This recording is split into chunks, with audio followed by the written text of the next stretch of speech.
Assalamualaikum warahmatullahi wabarakatuh. Kepada Bapak Muhammad Riza Ramadan SPD MPD, selaku dosen pengampu mata kuliah pendidikan agama Islam, dan teman-teman sekalian, salam sejahtera bagi kita semua. Di sini saya akan mempresentasikan tentang korupsi dan upaya pemberantasannya dalam pandangan Islam. Sebelum itu, saya ingin memperkenalkan diri dulu. Nama saya Mahdi Zalumongga, NIM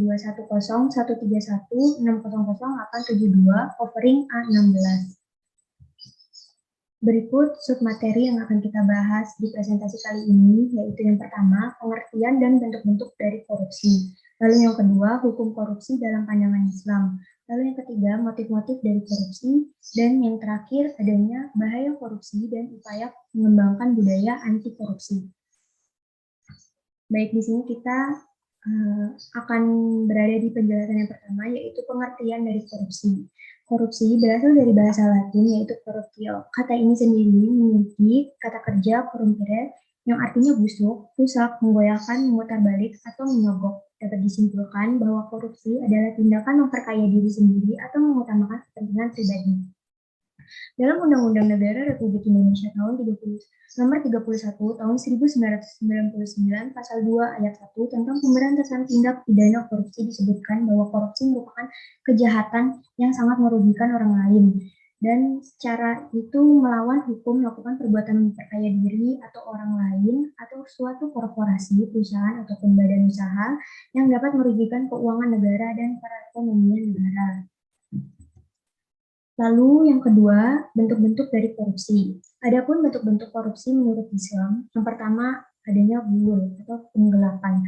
Kata gulul berasal dari bahasa yaitu akdu syai wa duhusi fi mata'ihi, yaitu artinya mengambil sesuatu yang menyembunyikannya dalam hartanya. Secara singkatnya, gulul ini bisa dikategorikan menjadi suatu khianat. Khianat disebut gulul karena memasukkan harta yang bukan miliknya secara tersembunyi dan samar dari jalan yang tidak halal. Larangan penggelapan ini tertera dalam surat Ali Imran ayat 161. Lalu yang kedua adanya riswah atau suap. Istilah lain yang juga merupakan salah satu bentuk korupsi adalah riswah. Orang yang menyuap disebut al-rasyid, sedangkan orang yang mengambil atau menerima suap disebut al-murtasyid. Sementara orang yang menjadi perantara antara pemberi dan penerimanya itu biasanya disebut dengan al-rasyid. Umar bin Khattab menjelaskan dan mendefinisikan bahwa riswah sebagai sesuatu yang diberikan oleh seseorang kepada orang yang mempunyai kekuasaan seperti jabatan dan wewenang agar ia memberikan kepada si pemberi sesuatu yang bukan haknya. Lalu yang ketiga adanya hadiah atau gratifikasi. Hadiah itu atau hadiah dalam fikih Islam juga disebut sebagai hibah, yaitu pemberian sesuatu kepada orang lain atas dasar kerelaan atau tanpa mengharapkan sesuatu apapun selain ridho Allah. Pemberian hadiah menjadi haram hukumnya jika untuk kepentingan tertentu, seperti memberi hadiah kepada pejabat, atasan, penguasa yang nantinya akan berdampak pada mendapatkan keuntungan. Hadiah seperti ini disebut juga dengan gratifikasi, yaitu uang hadiah kepada pegawai atau pejabat di luar gaji yang telah ditentukan untuk memuluskan suatu proyek dan sebagainya. Rasulullah SAW juga melarang jenis hadiah atau gratifikasi yang disebutkan tadi. Lalu ada syarikoh, berasal dari bahasa Arab, syarakoh yashiru, yang berarti mencuri. Termasuk dalam kategori mencuri, perampok, merampas, mencopet, dan memalak.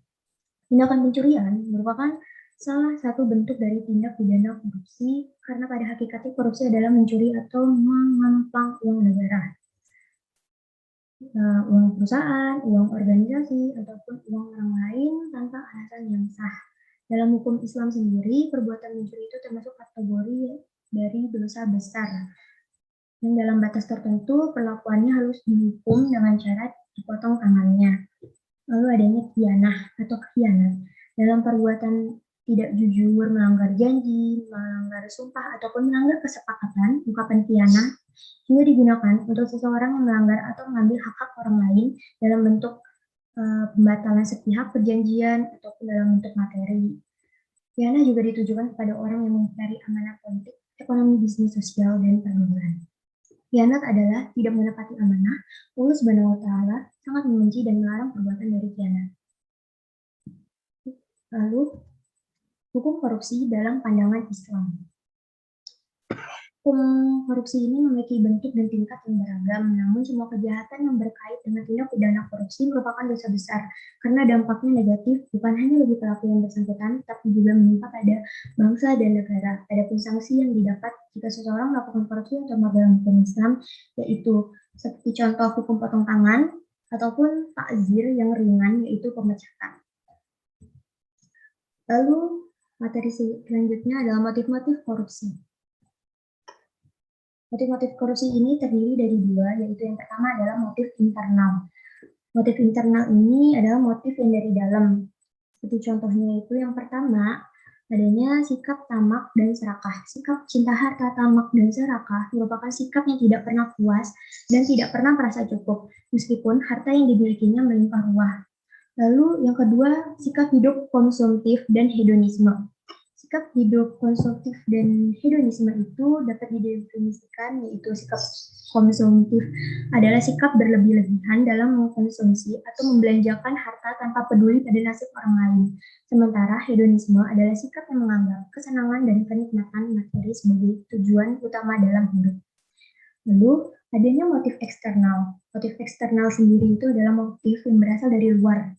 Yang pertama, adanya kesempatan dan sistem pengaturan yang lemah. Salah satu sebab seseorang melakukan tindak pidana korupsi adalah adanya kesepakatan antara dirinya dengan orang lain yang dimana mencari celah dari kesempatan dan peluang serta didukung oleh sistem yang tidak selaras. Lalu adanya faktor budaya, lalu adanya faktor kebiasaan. Dan yang terakhir itu adanya penegakan hukum yang lemah. Salah satu penyebab orang tidak takut terhadap tindak pidana korupsi adalah kenyataannya tidak ada sanksi hukum yang jelas bagi pelaku korupsi.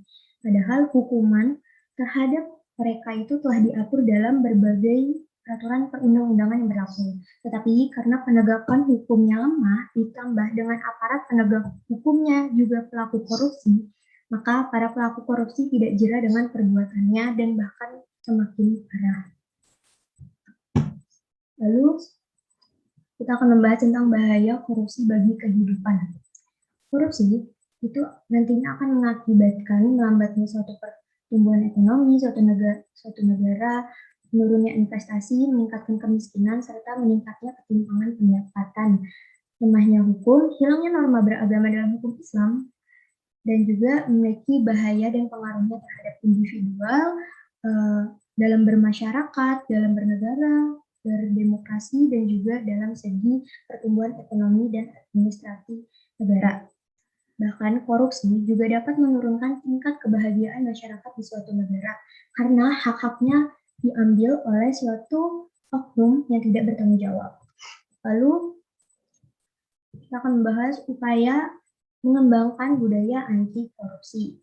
Dalam upaya mengembangkan budaya anti korupsi atau menolak terjadinya tindakan kriminal korupsi, yaitu yang pertama adanya menerapkan budaya anti menyontek, plagiarisme, dan mencuri hal kecil. Sebelumnya itu kita harus mencoba dengan hal kecil, yaitu menerapkan budaya di keseharian kita seperti tidak mencontek, lalu tidak melakukan plagiarisme, dan tidak mencuri hal kecil, menyogok atau menyuap hal kecil, bahkan tidak mencuri sedikit pun hal kecil seperti contohnya tidak mencuri permen atau tidak mencuri barang milik teman kita. Lalu yang kedua, memegang kuat amanah. Amanah didasari pada 3 aspek, yaitu amanah kita sebagai manusia kepada Tuhan, kepada Allah Subhanahu wa Ta'ala. Lalu yang kedua, amanah kita sebagai manusia kepada sesama, kepada lingkungan, kepada orang lain, dan kepada masyarakat banyak. Lalu yang ketiga, adanya amanah kita sebagai manusia terhadap diri kita sendiri. Amanah kita terhadap diri kita sendiri, mempertanggungjawabkan untuk diri kita sendiri, dan sebagainya. Baik, kita sudah sampai di akhir dari presentasi. Terima kasih kepada semua yang mendengarkan. Assalamualaikum warahmatullahi wabarakatuh.